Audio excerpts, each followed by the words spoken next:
பாஜக எங்கே உறவாடுறாங்களோ உறவாடி கெடுக்கும் ஒரு கட்சி தான் பாஜக. இங்கே வாஷிங் மிஷினில் போட்டு வெண்மையாக்கி புனிதவன்களாக கங்கையில் குளிக்க வச்சு சேர்த்துட்டாங்க. அண்ணன் டிடிவி தினகரன் நேற்றுக்கு வெளியே வந்தார். இன்று செங்கோட்டையன் அண்ணன் அவர்கள் கெடு வைத்திருக்கிறார்கள். இது மூழ்கின்ற கப்பலில் நாம் ஏறவும் வேண்டாம், அதில் பயணம் செய்யவே வேண்டாம்.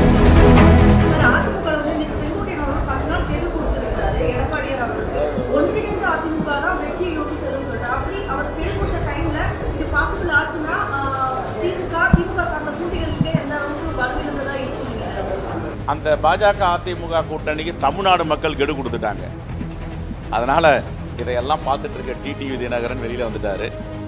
தமிழ்நாட்டு மக்கள் அந்த கூட்டணிக்கு கெடு கொடுத்துருக்கிறதுனால இன்றைக்கி செங்கோட்டையன் பேசியிருக்காரு. ஓபிஎஸ் வெளியில் வந்துட்டார்.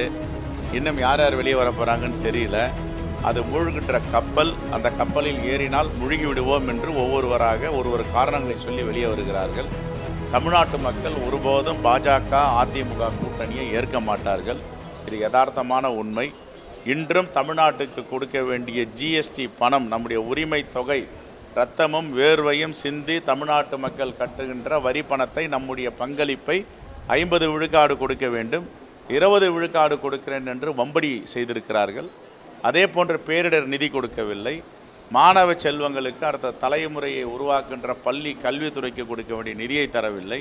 கேட்டால் மும்மொழி கொள்கையை ஏற்றுக்கொள்ள வேண்டும், புதிய கல்விக் கொள்கையை ஏற்றுக்கொண்டு கையொப்பமிட்டால்தான் நாங்கள் பணத்தை கொடுப்போம் என்று சொன்னால் இது எவ்வளவு பெரிய ஜனநாயகத்துக்கு எதிரான செயல் என்பதை தமிழ்நாட்டு மக்கள் புரிந்திருக்கிறார்கள். ஆகவே இந்த கூட்டணிக்கு வாக்கில்லை, ஏற்றுக்கொள்ள மாட்டோம் என்று. ஆகையால் இதை புரிந்து கொண்டவர்கள் ஒவ்வொருவராக, அண்ணன் டிடிவி தினகரன் நேற்றுக்கு வெளியே வந்தார். இன்று செங்கோட்டையன் அண்ணன் அவர்கள் கெடு வைத்திருக்கிறார்கள். ஆகவே இதெல்லாம் எதை காட்டுகிறது? தமிழ்நாட்டு மக்கள் அந்த அதிமுக பிஜேபி கூட்டணிக்கு கெடு வைத்து விட்டார்கள். ஆகவே இது பொருந்தா கூட்டணி, இயற்கைக்கு எதிரான கூட்டணி, தமிழ்நாட்டு மக்கள் ஏற்றுக்கொள்ளாத கூட்டணி என்று.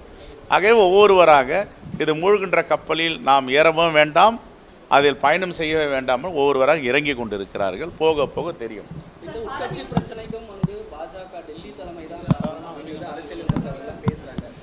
பாஜக எங்கே உறவாடுறாங்களோ உறவாடி கெடுக்கும் ஒரு கட்சி தான் பாஜக. அதுக்கு பல முன்னுதாரணங்கள் இருக்குது.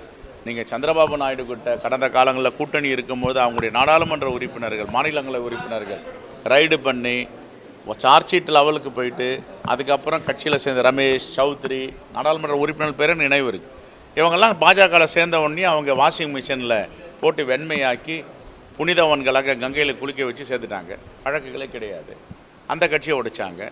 அதற்கு பிறகு மகாராஷ்டிரா, ஹரியானா, பீகார் எல்லாத்துலேயும் அவங்களுடைய சித்து விளையாட்டு இருக்குது. உச்சபட்சமாக கடைசியில் அதிமுகவை என்ன செய்தார்கள்னு தெரியும், இப்போ என்ன செய்ய போகிறார்கள்னு தெரியும், எல்லோருக்கும் தெரியும்.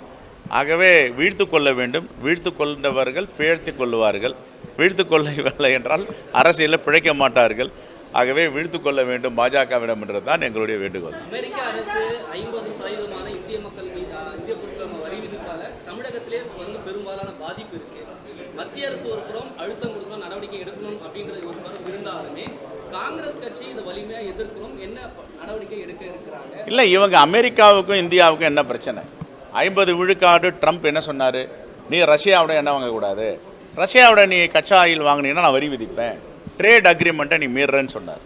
ஆனால் இவங்க என்ன சொல்கிறாங்க? ரஷ்யாவில் மலிவாக கிடைக்கிது வாங்குறேன்னாங்க. ரஷ்யாவில் மலிவாக கிடைக்கிது கச்சா எண்ணெய் வாங்குறோம். அது யாருக்காக வாங்கினீங்க?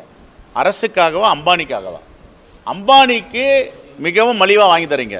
சரி, அம்பானியுடைய ஜாம்நகரில் இருக்க ரெஃபைனரி ஆயிலுடைய சென்ட்ரலில் இருந்து ஏதாவது விலை கம்மியாக விற்கிறாரா இந்திய மக்களுக்கு? 20 ரூபா குறைச்சிருக்காரா? மலிவான விலையில் வாங்குறோம், 1 லிட்டருக்கு 20 ரூபா 30 ரூபா குறைச்சிருக்கணும். அப்போ மலிவுன்னா என்ன மலிவு? அது யாருக்கான மலிவு? அப்போ இந்திய மக்கள் இப்பொழுது கரூர் மாவட்டம், கோயம்புத்தூர், நாமக்கல், திருப்பூர் எல்லாம் பின்னலாடை தொழில்கள் சுத்தமாக நடிஞ்சு போச்சு. ஏற்கனவே எம்எஸ்எம்இயை க்ளோஸ் பண்ணிட்டாங்க.